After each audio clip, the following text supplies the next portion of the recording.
कुछ सीनियर मंत्री बिहार सरकार के, एक सेकंड, क्या आप पत्रकार हैं? आप पत्रकार हैं? तो बैठिए ना, तो कहा ऐसी करो। और कोई पत्रकार नहीं है तो उनको भीतर बैठाइए। भैया पत्रकार तो नहीं है, यहाँ मत बैठिए प्लीज।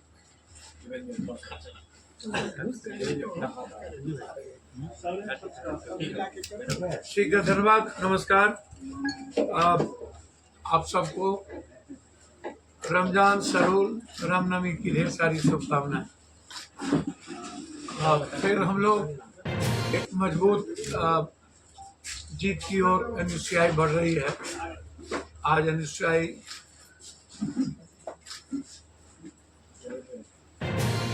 पर पूरा पटना यूनिवर्सिटी के बच्चे का जो ट्रस्ट मैंने देखा, मुझे गर्व है, खासतौर पर मगध वीमेंस कॉलेज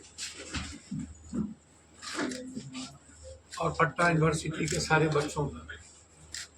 मैं उम्मीद करता हूं कि एक नई शुरुआत एनयूसीआई के रूप में पटना यूनिवर्सिटी और कांग्रेस जिस सपने को लेकर के सोचती है बिहार का, वह एक नई शुरुआत होगी। दूसरा सबसे बड़ी बात है कि 3000 करोड़ मेरे पास, आप देखेंगे तो एक बार नहीं, दसों बार इस कोसी मैची के मुद्दों को लेकर के मैंने सदन में ये पैसा कब मिलेगा, ये सदन में उठाया हुआ मेरा मामला है, मुद्दा है। मैं हर कीमत पर महानंदा बेसिन बांध को लेकर के मैंने कहा है कि अविलंब आप रोकिए किसी भी कीमत, अन्यथा 10 लाख का परिवार बर्बाद हो जाएगा। लेकिन कोसी में 3000 करोड़ जो आया है कि हम कैबिनेट में इतनी लड़ाई के बाद दिए हैं, उसमें ना तो नदी से बालू निकालने का प्रावधान दिया है, ना तो नदी को पक्कीकरण और नहर और कैनाल को पक्कीकरण का प्रावधान दिया है, ना नए कैनाल का प्रावधान दिया है, कुछ भी नहीं दिया उन्होंने। तो आप क्या ठेकेदारी के लिए सिर्फ प्रावधान दे दिए? आप जरा हमको बताएं। और उसके बाद हमारे मंत्री जी लोग जो सीनियर मंत्री हैं वो बयान देना शुरू कर दिए। अरे आप कभी लोकसभा का मुंह नहीं देखे, आपको अता पता कुछ है नहीं। आप हर जिंदगी घर में बैठ करके चुनाव जीत जाते हैं। आप लोगों ने मिल करके पूरा कोसी नदी और फरक्का और हाईडैम बांध नहीं बनने दिया। आप कभी आज तक आपका डबल इंजन का सरकार रहता था, बड़े बड़े मंत्री रहते थे, कभी आप ला नहीं पाए कोई चीज। इतने मंत्री थे, क्यों नहीं लाते थे भाई?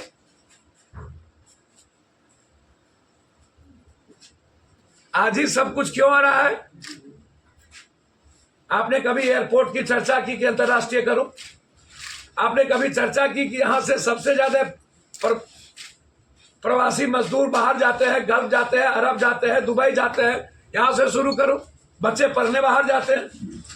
आपने कभी कहा कि 28 कंट्री, जापान, हमारे बोध गया से आप यहां से शुरू कनेक्टिविटी को बढ़ाओ?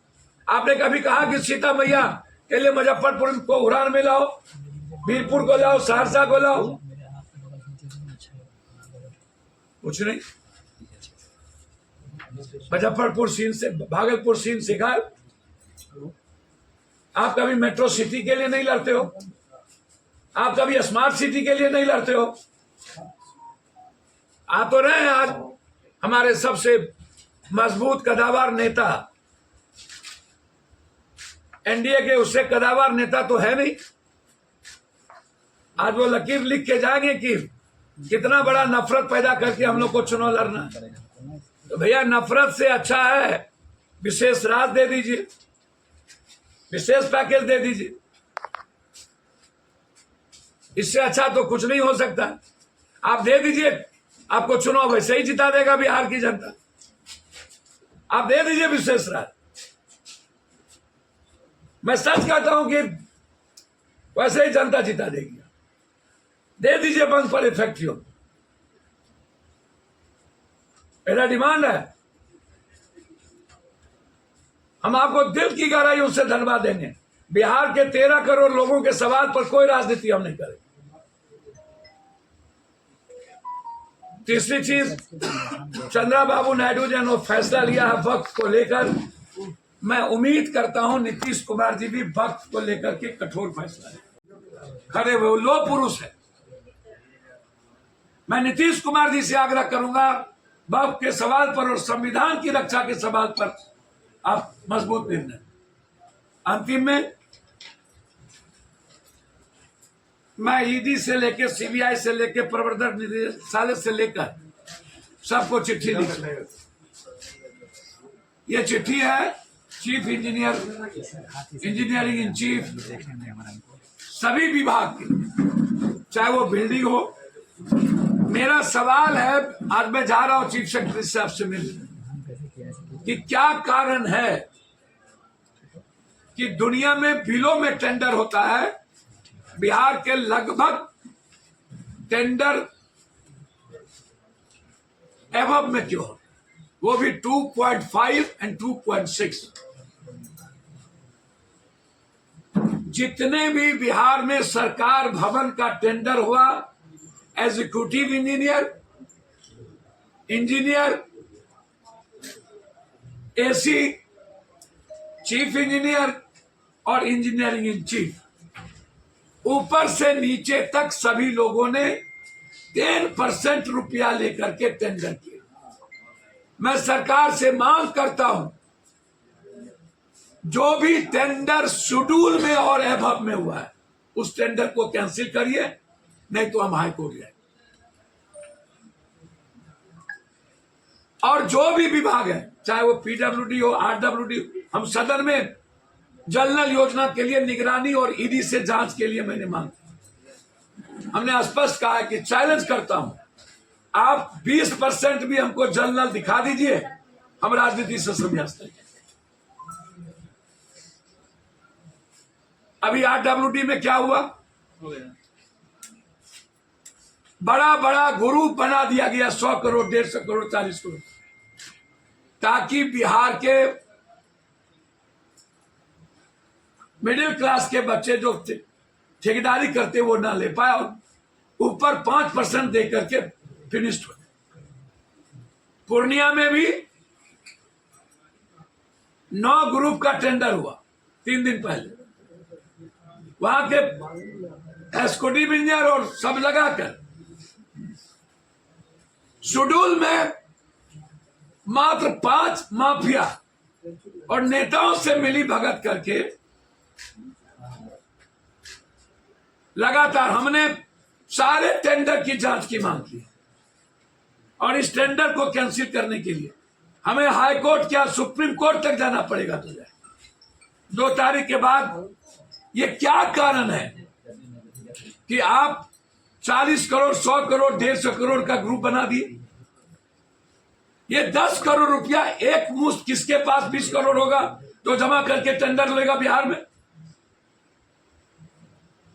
इसीलिए चीफ इंजीनियर दास, अंत में मेरा यही है, ये दास छोटी मछली है, इसके पीछे ऊपर से नीचे कौन कौन लोग हैं, कौन सबसे बड़ा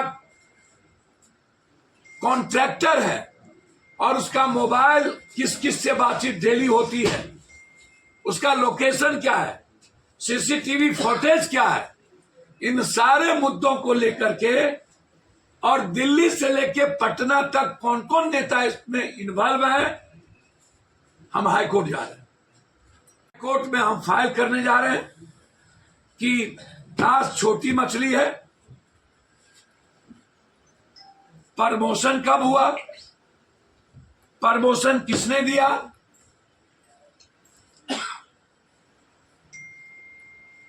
किनके किनके फोन है, इनका पूरा फोन सीज किया जाए,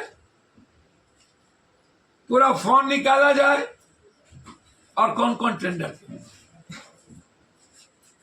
आज मैं जा रहा हूं, ईडी, प्रवर्तन निदेशालय सबको मेल चला गया है, पीएम से लेकर सबको चिट्ठी है।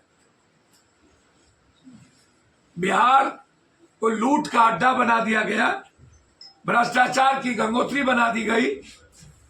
जब से नीतीश कुमार जी का उम्र और अस्वस्थता उन पर हावी हुआ, लूट ही लूट, लूट ही लूट, लूट ही। धन्यवाद। पप्पू यादव जी, आप कह रहे हैं कि अगर बिहार को विशेष राज्य का दर्जा मिलता है तो बिहार सरकार चुनाव, एनडीए सरकार बना लेगी विधानसभा चुनाव में, तो क्या आप समर्थन कीजिएगा एनडीए का? हम तो कह ही रहे हैं कि बिहार के विशेष राज्य और पैकेज पर कोई राजनीति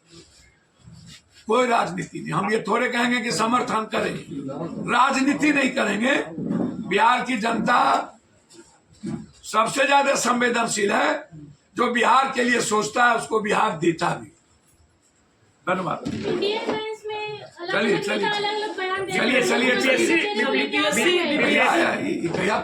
बीपीएससी वाले मामले में आपने काफी, उस में हम अधिकृत नहीं, बीपीएससी मामले में आप बढ़ चढ़कर सुप्रीम कोर्ट जा रहे हैं। हम सुप्रीम कोर्ट जा रहे हैं, बीपीएससी मुद्दे पर सर हम सुप्रीम कोर्ट बीपीएससी के मुद्दे पर जा रहे हैं बुधवार को। ठीक। अमन आ जाओ।